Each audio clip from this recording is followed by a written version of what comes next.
Okay,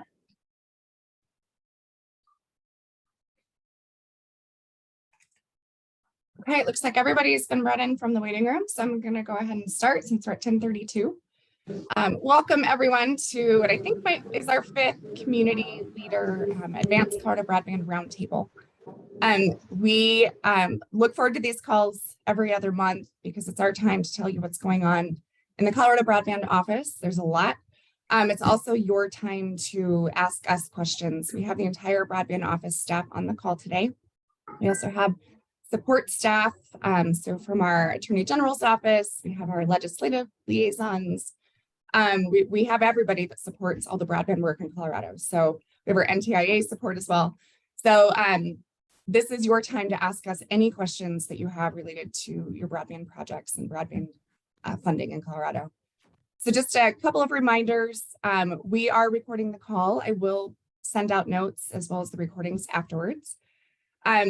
Meeting format, we will provide a few updates for you, but we want to make sure that you have plenty of time to ask us questions. So we will have time for open discussion afterwards. Hold your questions until after we provide our updates. We might be able to answer some of them, but then we're happy to answer questions after that. So I'm gonna jump in and get started. I will do this first update here. This is just a few updates for Colorado Broadband Office in general.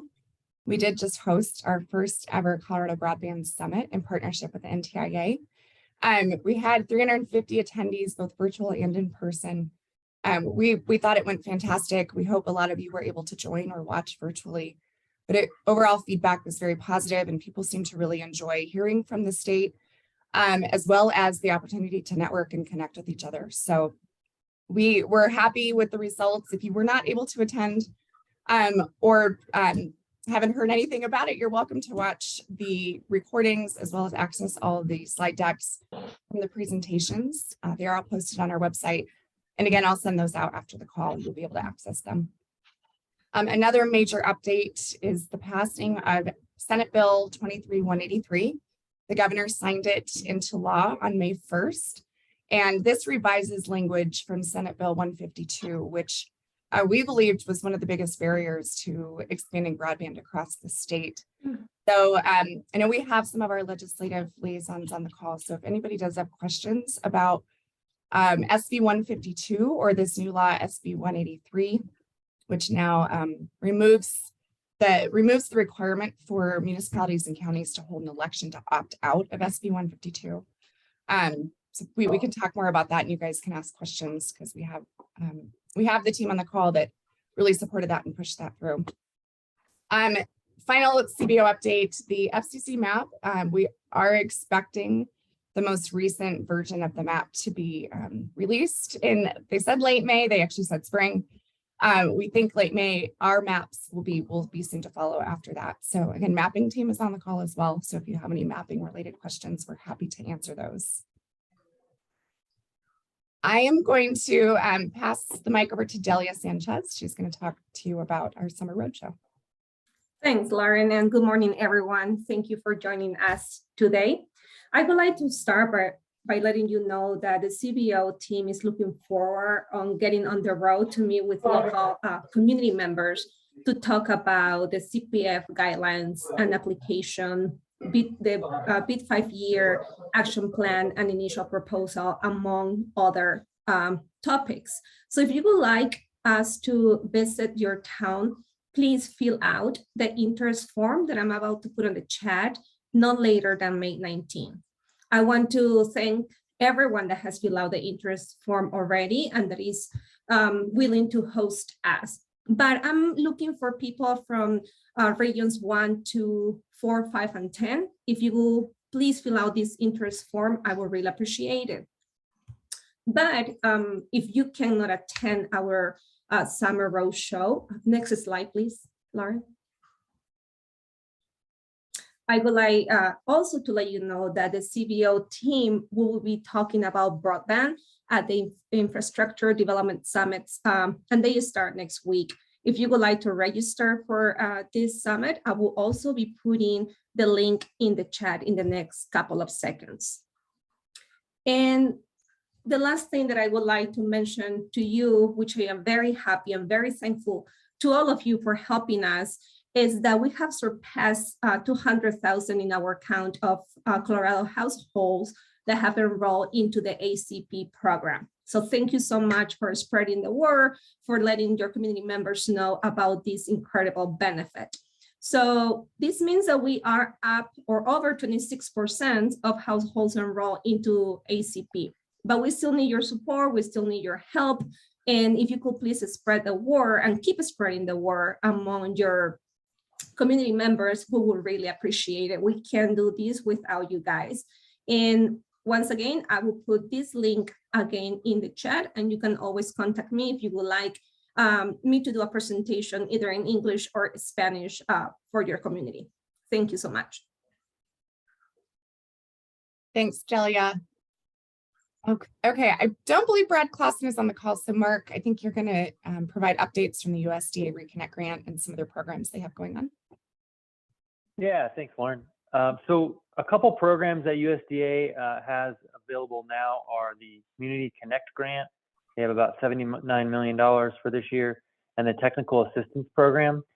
Both of these programs, the application window closes on June 20th. There are two different programs. The Community Connect grant is about, delivering broadband to a community facility. We've had a couple winners in the past for this program. And I think if you've got an interest, definitely check out the link we've got listed there. Brad Clausen is our USDA representative for Utah and Colorado, and he's always happy to answer questions. And then on the Technical Assistance Program, this is to help with all broadband projects. They've got it divided so providers have a certain slice of the pie, $7.5 million for, I don't know what recipients is, and then $5 million for co-ops. Again, Brad is kind of the expert on USDA to help you with that, but that's a pretty big technical assistance program, much larger than ours. But I think if you're looking for help in any of your broadband, design, mapping, project type stuff, that would be a good program to take a look at. Thanks, Lauren. Thanks, Mark. Okay, we have Sarah Smith, our federal program officer from the NTIA on the call, and she's going to introduce herself as well as provide an update. So Sarah, go ahead. Thanks, Lauren. Can everybody hear me okay? Yeah. Okay, great. Hi, everyone. I'm Sarah Smith. I am the federal program officer on the Broadband Equity Access and Deployment Program and the Digital Equity Programs for Colorado and Wyoming. And I will be joining these calls on a regular basis to provide updates from the NTIA side, as well as to answer any questions. I'll drop in the chat a couple of links. I just wanted to make sure everyone was aware of a couple of things. There is a required challenge process that the state is required to complete before they're able to start selecting eligible entities for subgranting. And the NTIA put out the challenge process policy document a couple of weeks ago. It's available for review. The public comment period closed on May 5th, but you can still look at the template and the policy. It's important for you all to note that there are only a couple of entities. There's 3 permissible challengers to the actual map that the state of Colorado will be producing that will identify the broadband serviceable locations that are considered served, unserved, and underserved. And those 3 permissible challengers are units of local and tribal government, nonprofit organizations, and broadband service providers. So if you don't fit one of those categories, the state of Colorado is required to host a public comment period on the process that they plan on running for their challenge. And that is your opportunity to provide comment on the process. You cannot comment on the locations, but you can comment on how the state chooses to run their challenge process. And then finally, the FCC has produced another map. This is different than the broadband serviceable location maps that was talked about at the beginning of this call, but this is a funding map. It shows all of the federal funding for broadband infrastructure across the entire United States. And the state is required to do a deduplication process through their challenge process that removes any pre-existing federal funding commitments. So you can go, I'll drop the link to that, the press release from the SCC and the map in the chat. And I will also drop my email and my cell phone. My cell phone is a 202 number, but I'm based here in Colorado. So please feel free to reach out at any time. Thank you. Thanks, Sarah. Okay, I'm going to ask Mark to come back on and talk a little bit about BEAD and what the state is doing to prepare for this grant program. Yeah, sure. Thanks, Lauren. Wanted to provide a couple details about what you can expect. The challenge process draft was released, as Sarah mentioned, a couple weeks ago, and the public comment period closed on May 5th. So now we're waiting to see sort of the model process that NTIA has put out. So once we've got that, we can proceed on a couple other things. The next steps for this program, we will find our allocation amount, how much money we're getting from the BEAD program by June 30th. So that'll be a big day for us to understand exactly what we're working with. We were approved last December for our planning grant. So we got about $5 million. And when that clock started ticking, that put August 28th as our 5-year action plan due date. So we're currently working on that action plan, and we'll have to submit that to NTIA by the 28th of August. The initial proposal itself, NTIA, when they announced the challenge process, they also told states that we can split, there's 19 things we're required to do for BEAD. We can split 4 of them out and get them submitted and approved in advance. We do have to put them out for public comment. And then we can submit the other set of 15 items to NTIA. And once we've got the approval from volume 1 and we've submitted volume 2, we can then begin our challenge process, which is, as Sarah alluded to, looking at the map and making sure that we're getting which locations should be eligible for the program. So the whole program, all of the initial proposal items will be put out for public comment because it's a requirement. So we welcome your participation in that process. After we've got approval to run our challenge process, we will run the challenge process. And our goal is really to try to get this grant program launched in the first half of next year. The goal would be to get grants approved and begin to get them under contract so that you all have an extra summer to build your project. So, if we got the program up and running, collected applications, started awarding, and so forth. And by the way, NTIA will approve all of our awards as well, our plan. We could then potentially have some projects under contract by the summer of 25, and then you would have 25, 26, potentially 27 to build and deploy the broadband. So that's kind of where we're at with the process. Stay tuned for more details on where we're at as we put documents out and look for your feedback on them. Thanks, Mark. And I know I just lost. Honestly, this is the first time that that our fiber has been hit.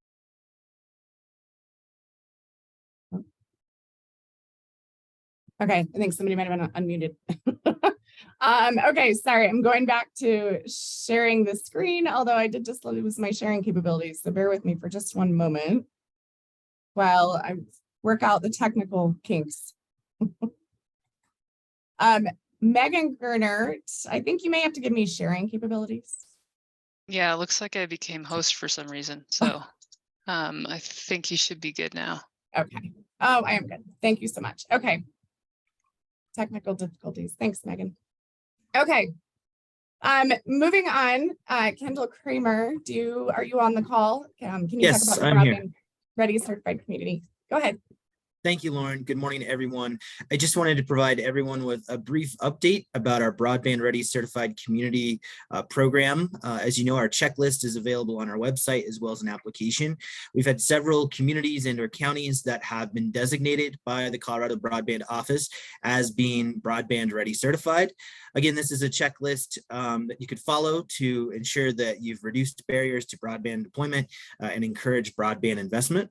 And so I just want to let you know that there is still time to apply for both the Broadband Ready program, but also the Technical Assistance Program. So if you're not quite there, we do have technical assistance that is available, and you could reach out to me or to Ali, who's on the call as well, and go to our website as well to apply for those programs. Thank you.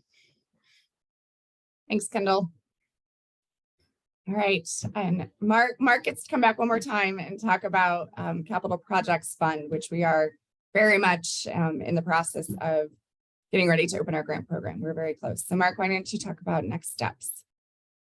Yeah, sure. Thank you. So Capital Projects Fund is the Treasury program. It was approved in the American Rescue Plan Act. The state of Colorado will be granting a little over $162 million in the program. So where we're at, we just released our 5th FAQ. It's on our website. If you go to the Advanced Colorado Broadband website, you can click on the CPF program and you can find the latest set of questions. We had a public comment period that ran from late March to late April. And so the FAQ has addressed many of the questions that were submitted for public comment. So please check that out. In terms of next steps, the FCC, we're waiting for their map release.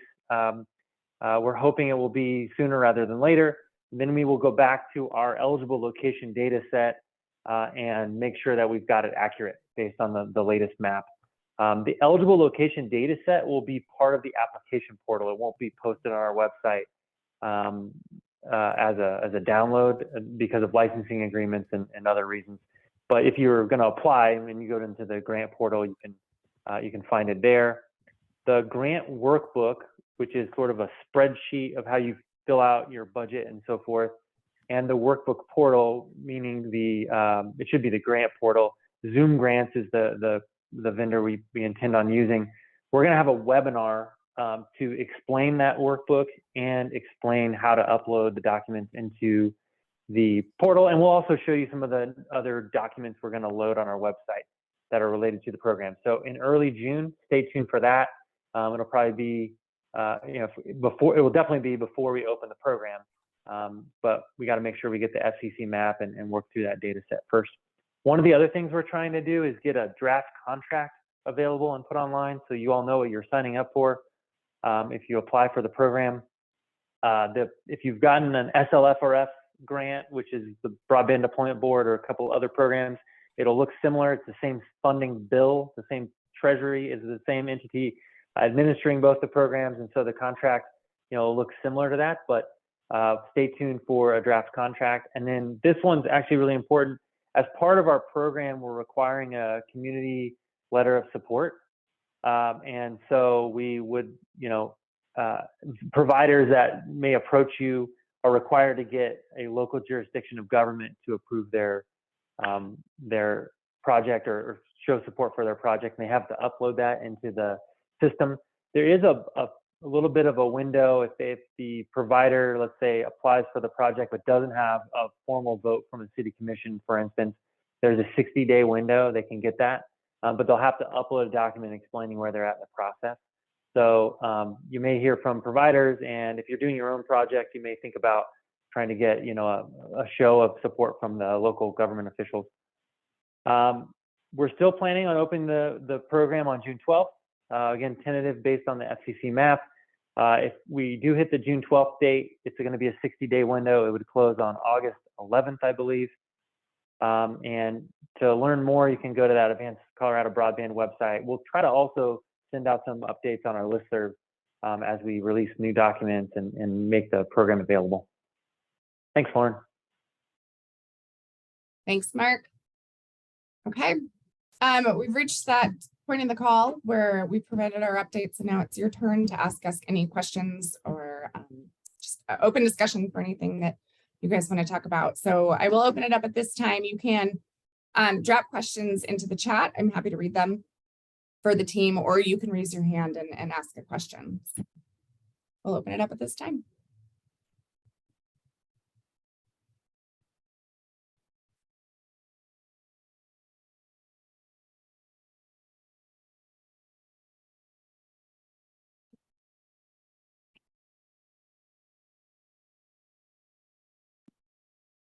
Jeff, go ahead with your question.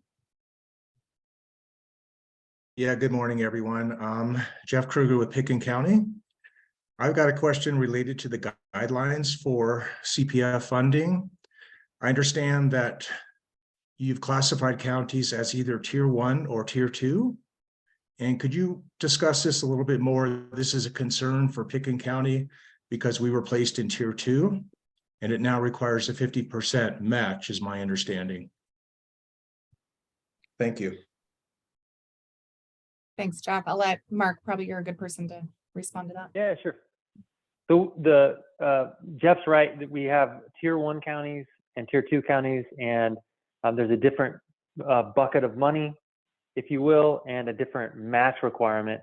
So the data we use to determine which counties fall into which bucket is we use percentage of unserved, we use number of unserved locations, and we use subscription rate as a proxy for digital equity. And so we've got several comments on that. I think we're going to talk a little bit more about that for the final guidelines. I will tell you, though, there is a match waiver, and there's an ability to say, look, we don't have the resources to meet the 50% requirement, and here's why in the application.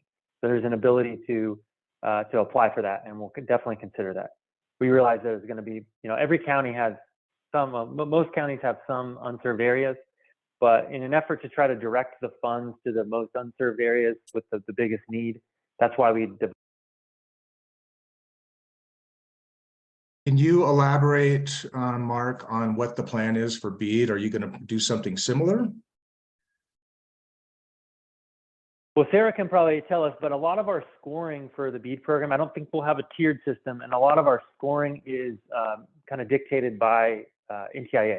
We've got to look at cost to serve, we've got to look at affordability, we've got to look at labor laws. That makes up 75% of the scoring for projects, and then the state gets to determine what the other 25% is, but based on some suggestions from NTIA. Sarah, you want to?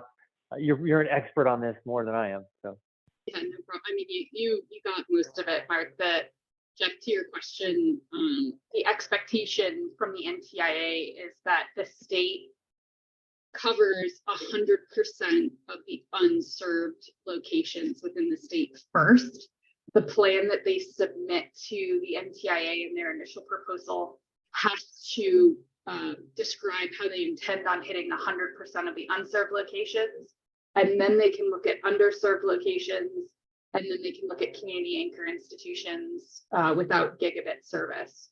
So if the state decides to do tiers, it will likely match the way the NTIA has dictated the money needs to be spent, allocated towards unserved first. Okay. And Jeff, Jeff, this is Brandy. We're not going to do the tiered approach, but to Sarah's point, the way the requirements are, it'll likely look very similar, but we're not going to break it up for the BEAD program. CPF had more flexibility. And so we decided to go with the tiered approach just because it's a percentage of the unserved. We're prioritizing that, and then the underserved. So in Pickens County, that looks very different than the southeast part of the state, the southern parts, and on that map that we have on our website. But to Mark's point, you can apply for a request, waivers up to 100%, although we have some criteria and you have to describe, but if you can't make the 50%, maybe you say, okay, I need a waiver for half of the 50%, so there's also in-kind matching. So if you've already made some investments, we can quantify the in-kind match. Again, at the end of the day, it's only $162 million, and we're just trying to make the money stretch as far as we can. It's not a huge bucket, but BEAD will be, obviously a very, very large bucket. And there is a minimum of 25% on the BEAD side of things. Yeah, we're just trying to strategize whether we should just wait for BEAD because we're trying to hit a couple of drainages in the Frying Pan and the Crystal River Valley that are, for the most part, unserved, some underserved. And so for us to do a 50% match, I don't know that, you know, that's something the county is willing to put out that You know, my 50% match. So my guidance is to apply regardless, because, you know, in the spirit of braiding these funding sources together, there might be an opportunity to combine CPF with BEAD and so forth. So it's not, you know, I wouldn't let that be a deterrent, because we do have provisions in there that allow for some flexibility, and the broadband office will have discretion, and we'll have a remediation process after folks apply to kind of ask those questions about what really is a fit, what isn't a fit, what the waiver should be, what the match requirement should be, but just put it in. You know, I would encourage everybody to apply, because that same application that you're going to make to CPF is going to be very similar to BEAD. So if you're already putting in the work for CPF, you know, you're probably 50 to 75% there when we open up our BEAD application. all right, thank you all. Sorry to take up so much of your time. Thank you, Brandy. I just wanted to add really quickly to Jeff. Unlike any other federal funding before in the history of federal funding, you do have the capacity to use some of the pandemic level federal funding that you received, either through ARPA or CARES Act. If you have any of that left, you can use that as match for the BEAD program. So keep that in mind as well. And finally, Jeff, as Brandy alluded to, there is a required 25% minimum match for the BEAD program. The budget that was recently approved, I'm told by the governor's office, has $61 million in broadband match. I do not know the formula by which it's distributed, but I think the idea was, and that's for, you know, there's other, you know, potential IIJA funds, but this is for broadband, right? For broadband match, because we know some counties just won't be able to you know, come up with the match on their own. So stay tuned for that. We can try to get some more details, but there should be some funding to help you, at least on the BEAD program for match. Great. Yeah, thanks. And yeah, these are great conversations, Jeff. So keep the questions coming. Okay, there's another question in the chat that I'm going to read. Can you comment as to where you see last mile wireless connectivity projects fitting within the available grant programs? Mark or Brandy, one of you want to take that one? I can take it, and then I'll have to leave after this. But the last mile grant programs and our current programs, federal programs, I believe that's the question. Where does it fit? Well, we still have our broadband deployment board or broadband deployment fund for last mile. So that's always a resource. For last mile within our federal programs, you know, that's a huge emphasis of these programs. So last mile is the priority. Middle mile that connects to last mile is a priority. So that's where we are. So, you know, we don't want to build dark fiber that goes to nowhere that no one can access, right? And this is typically middle mile fiber. These are really last mile programs. But, you know, at the same time, you know, middle mile is very important. I believe I know we have a huge middle mile deficit in our state. So where you can demonstrate that middle mile connects to last mile, that's what we want to see in those applications. So hopefully that answers your question. And I'll leave and I'll let Mark follow up on anything. So thanks everybody. Thanks, Brandy. Yeah. So to get super specific, item number 8 on the initial proposal talks about developing a high cost threshold.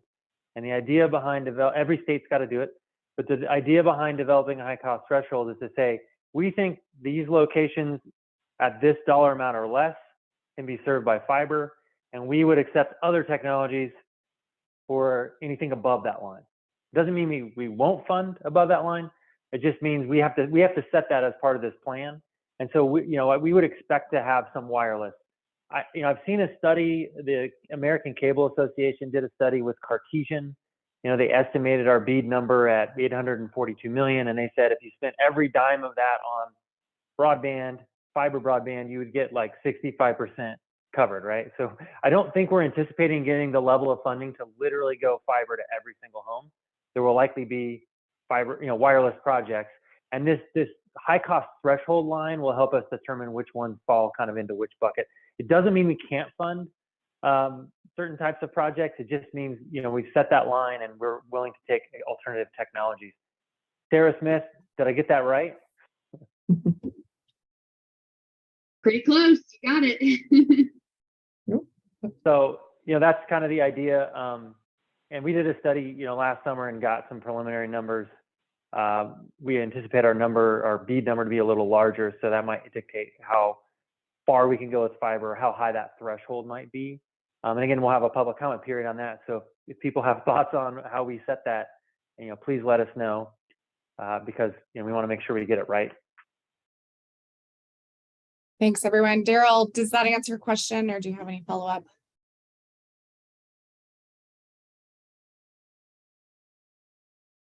Okay, hopefully it does. And Jeff, I see you have your hand up. Is that from your previous question, or do you have an additional comment or question?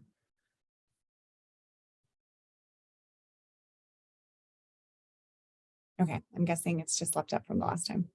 Okay, I'm going to move on to another question that was asked. I see, Michael, you've responded, but I do just want to address it in front of the group. So in case anybody else is wondering, so the question was, what is the status of the workforce plan guidelines draft, and when will it be available for review and comments? So Mike Murphy, do you want to just comment on that for the whole group?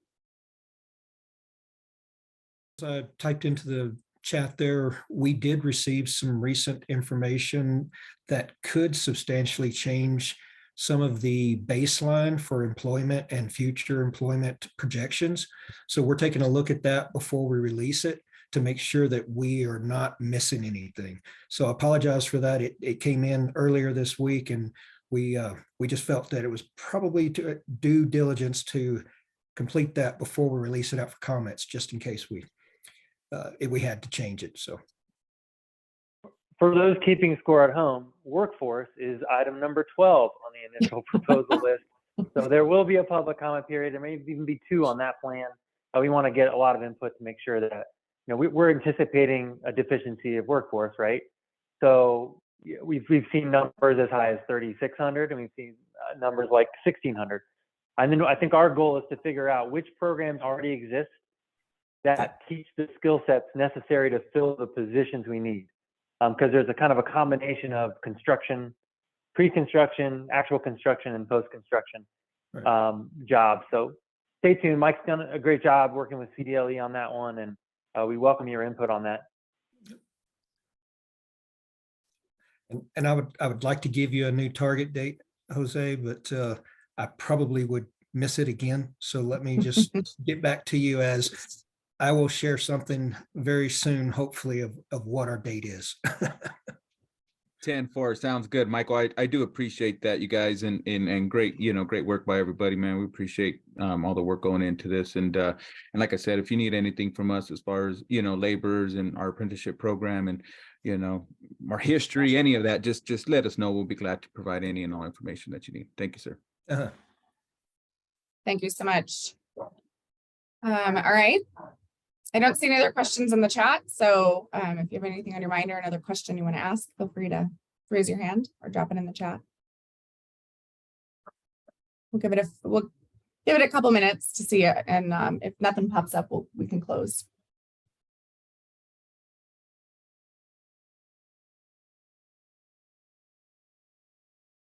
And just a reminder, I will send out the recording and the slide decks too. I had a couple questions in the chat directly to me on that, so I will make sure everybody has access to everything once we are finished here.